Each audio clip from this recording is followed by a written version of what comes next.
నిజ నిర్ధారణకు అంతిమ నిర్ణయం డిఎన్ఏ టెస్ట్.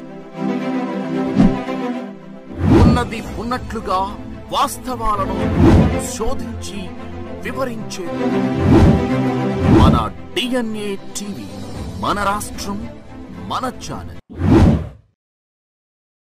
నమస్తే, డిఎన్ఏ టీవీ న్యూస్ కి స్వాగతం. ముందుగా ముఖ్యాంశాలు. టీఎంకే కాంగ్రెస్ ల చరిత్ర స్కామ్లతో నిండి ఉంది అని కన్యాకుమారిలో ప్రధాని మోదీ ఆప్ ని టార్గెట్ చేశారు. ఎన్నిక షెడ్యూల్ ప్రకటన రేపే అధికారికంగా ప్రకటించిన ఈసీ. ఏపీపీఎస్సీలో అక్రమాలు, యువతను దగా చేసిన జగన్ సర్కార్ చంద్రబాబు. తమిళనాడులోని కన్యాకుమారిలో జరిగిన ర్యాలీలో ప్రధాని నరేంద్ర మోదీ ప్రసంగిస్తూ డీఎంకే కాంగ్రెస్లపై విరుచుకుపడ్డారు. డీఎంకే కాంగ్రెస్ల భారత కూటమి తమిళనాడును ఎప్పుడూ అభివృద్ధి చెందిన రాష్ట్రంగా మార్చలేదు. దాని చరిత్ర కుంభకోణాలు మరియు అవినీతితో నిండి ఉంది. మోదీ కర్ణాటకలోని కోలార్ లోక్సభ నియోజకవర్గంలో ర్యాలీని ఉద్దేశించి సాయంత్రం మీర్జాగూడ నుండి హైదరాబాద్ సమీపంలోని మాల్కాజ్గిరి వరకు రోడ్ షో నిర్వహించారు. लेकिन इनके सपने छोटे नहीं होते हैं, इनके सपने भी बड़े होते हैं.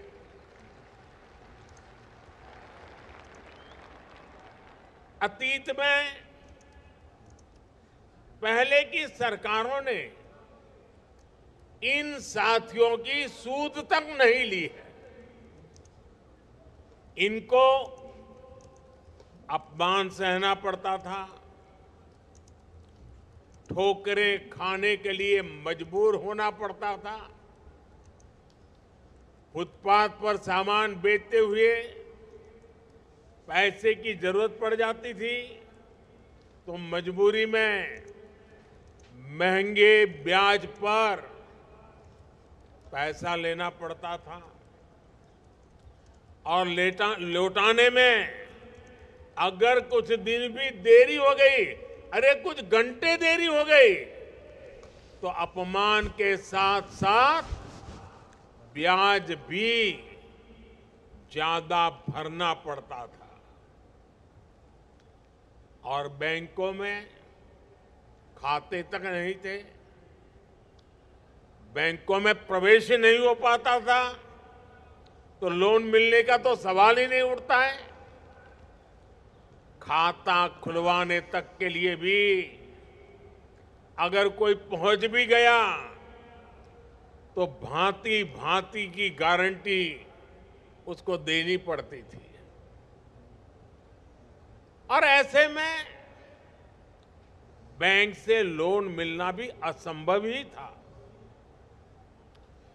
जिनके पास बैंक खाता था उनके पास व्यापार का कोई रिकॉर्ड नहीं होता था.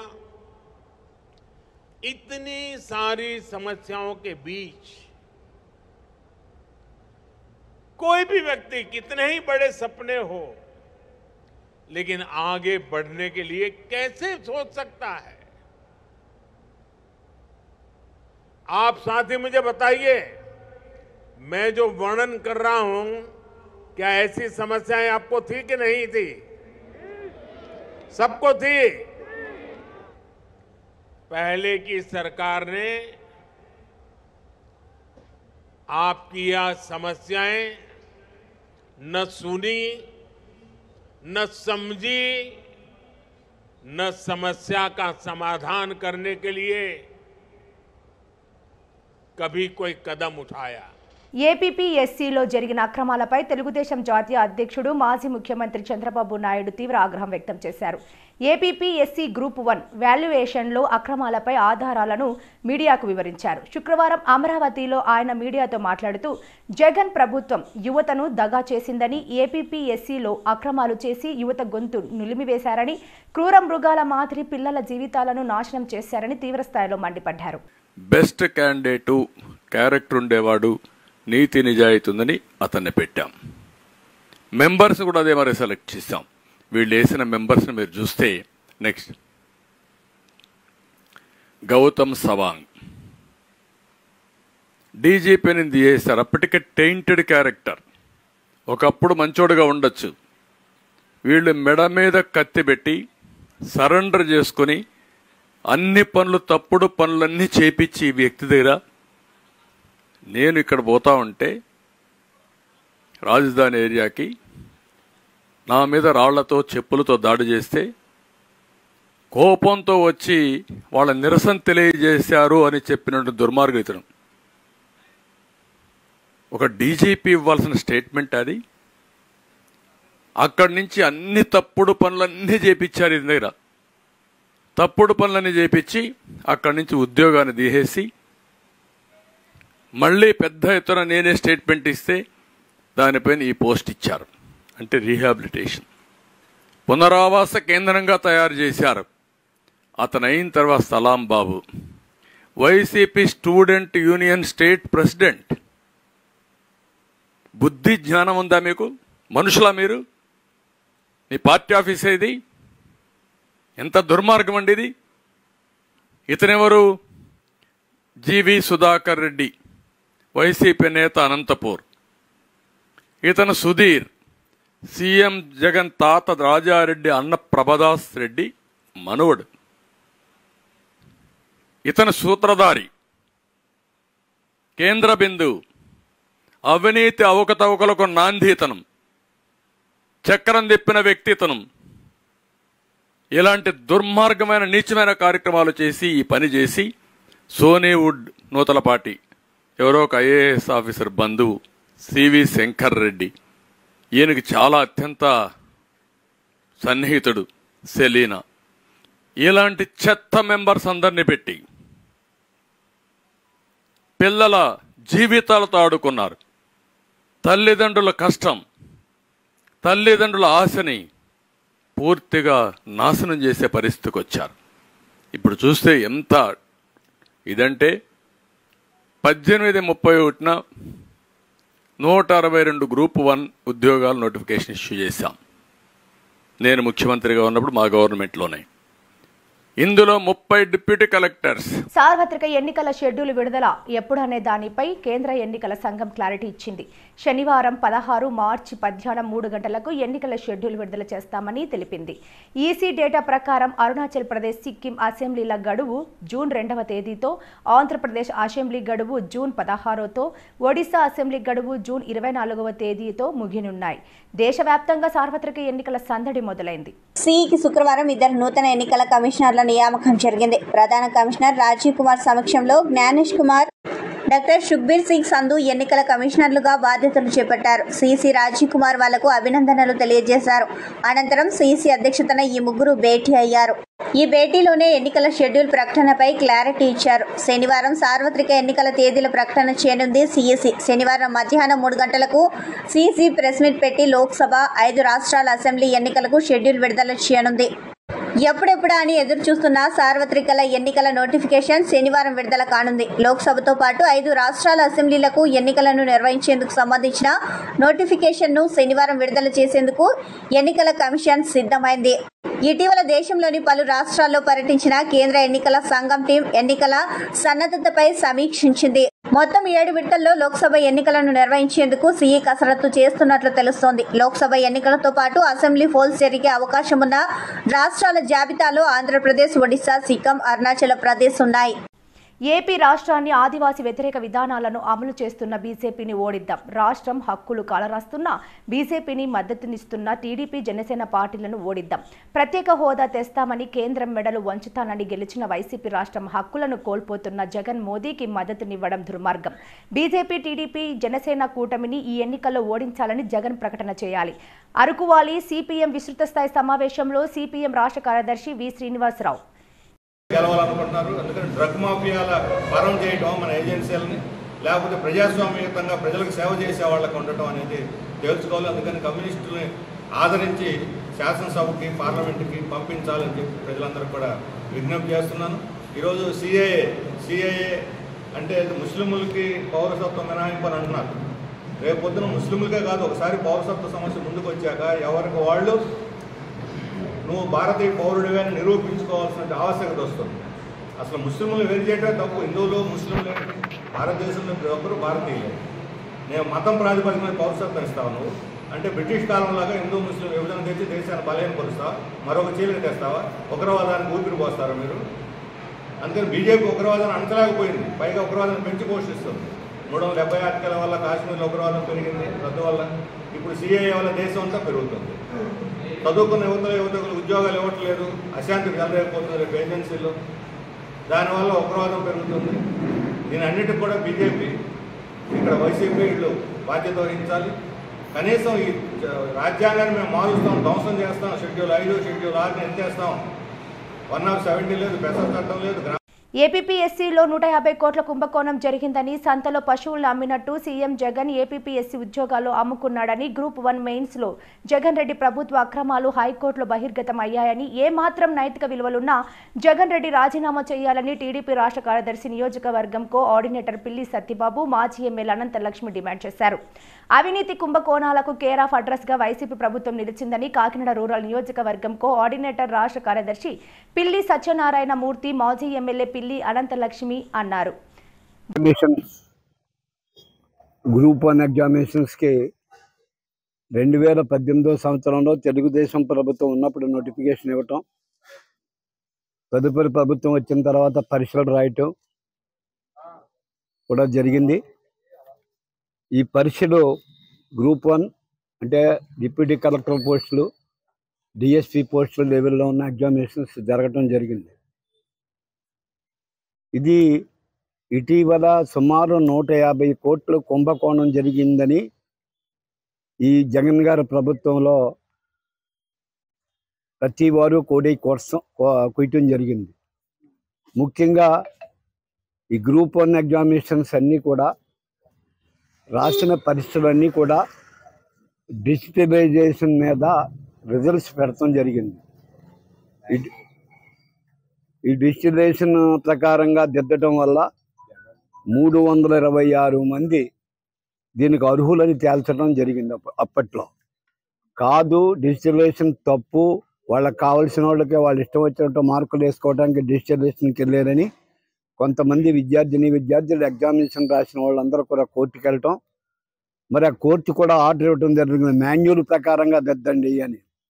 ఈ మాన్యువల్ ప్రకారంగా దిద్దండి అంటే మాన్యువల్ ప్రకారంగా 202 మందే.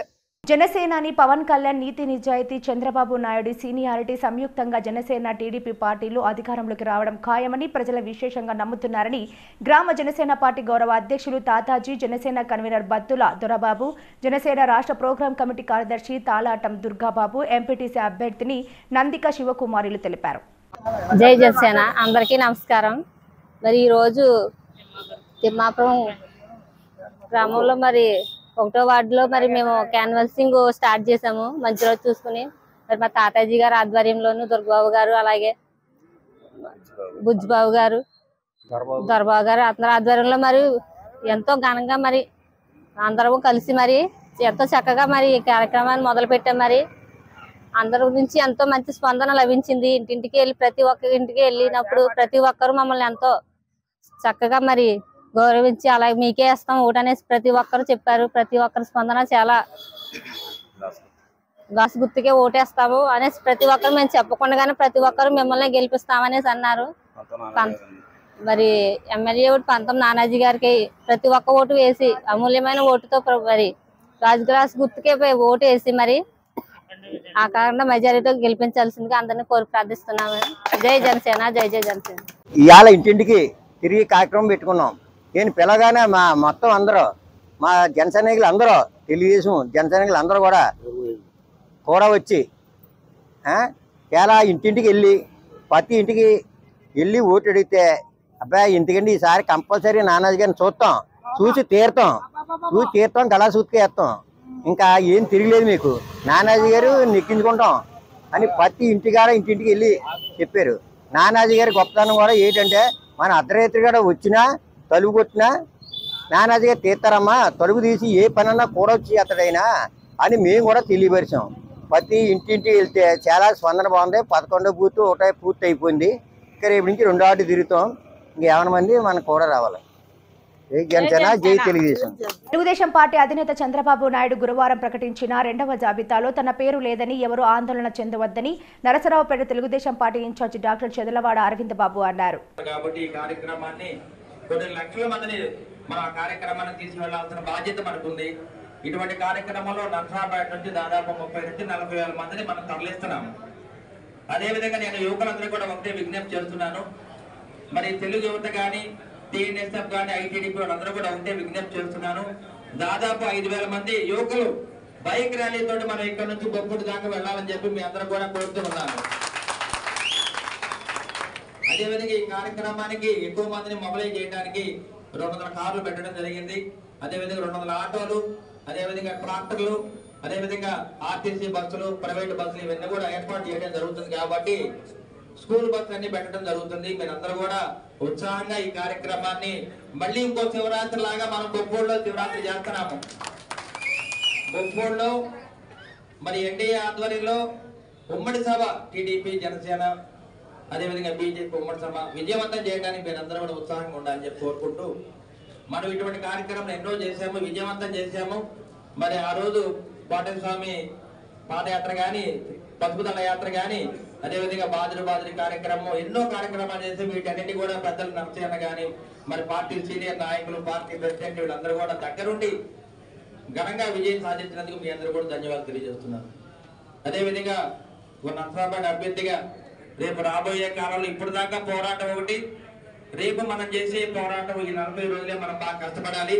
కూడా ఆవినిగడ్డ నియోజకవర్గ ప్రజలు రాజకీయాల్లోకి రమ్మంటే తప్పనిసరిగా వస్తానని, రాజకీయాలకు వచ్చానంటే ఖచ్చితంగా గెలుస్తానని టీఎస్ఆర్ గ్రూప్ అధినేత తిరుపతి శ్రీనివాసరావు అన్నారు. శుక్రవారం నాడు కోడూరు, నాగాయలంక మండల కేంద్రాల్లో టీఎస్ఆర్ గ్రూప్ ఆధ్వర్యంలో ఏర్పాటు చేసిన చెల్లివేంద్ర కేంద్రాలను ఆయన ప్రారంభించారు. అందరికీ నమస్కారం.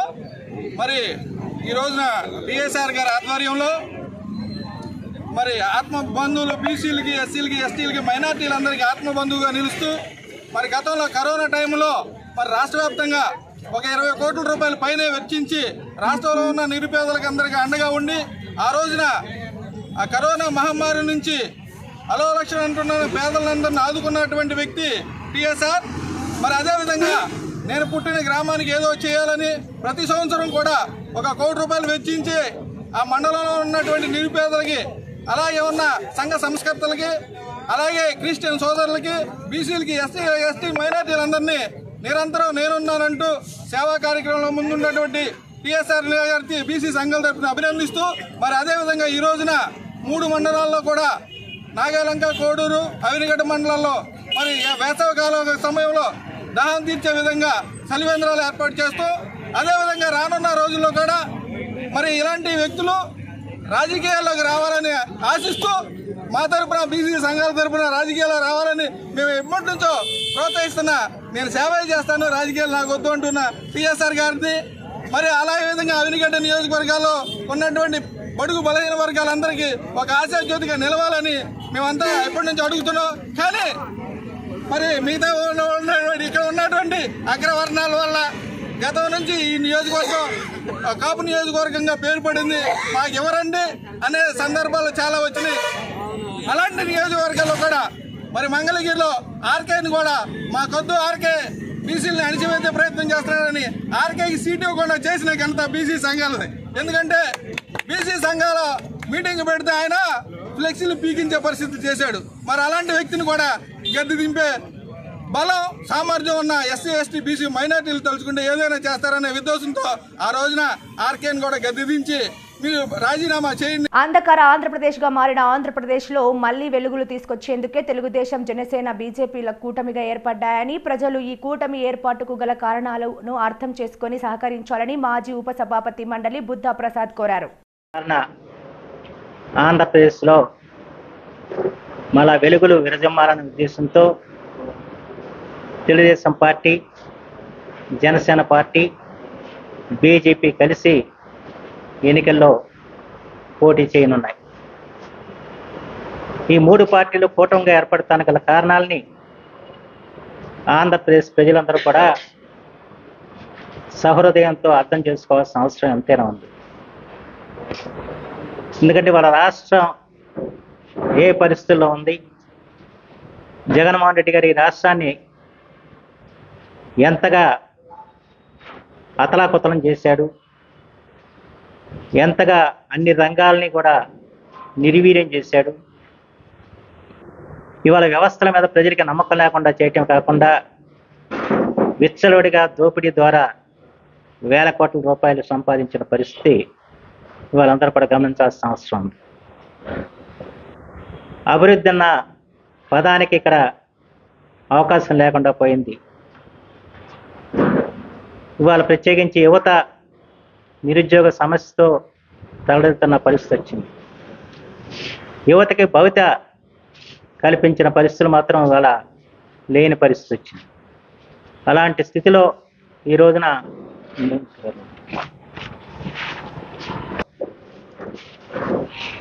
ఇవాళ ఈ రాష్ట్రాన్ని ఏ విధంగా గట్టెక్కించాలి, ఈ రాష్ట్రాన్ని ఏ విధంగా నిలబెట్టాలి, ఈ రాష్ట్రాన్ని ఏ విధంగా అభివృద్ధి పదంలో నడిపించాలి, ఈ రాష్ట్ర యువతకి ఏ విధంగా భవిత కల్పించాలని చెప్పిన లక్ష్యంతో ఈ రోజున 3 పార్టీలు కూడా ఇవాళ ఏకమై ఇవాళ ముందుకు రావాల్సిన పరిస్థితి వచ్చింది.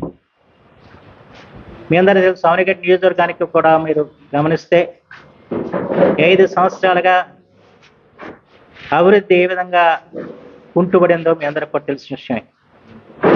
గత తెలుగుదేశం ప్రభుత్వ హయాంలో మంజూరు చేసిన పథకాలన్నీ కూడా రద్దు చేయబడ్డాయి. మంజూరు చేసిన రోడ్లు కానివ్వండి, ఇతరత్ర భవనాలు కానివ్వండి, అన్నింటినీ కూడా రద్దు చేసిన పరిస్థితి మీ అందరికీ తెలిసిన విషయం.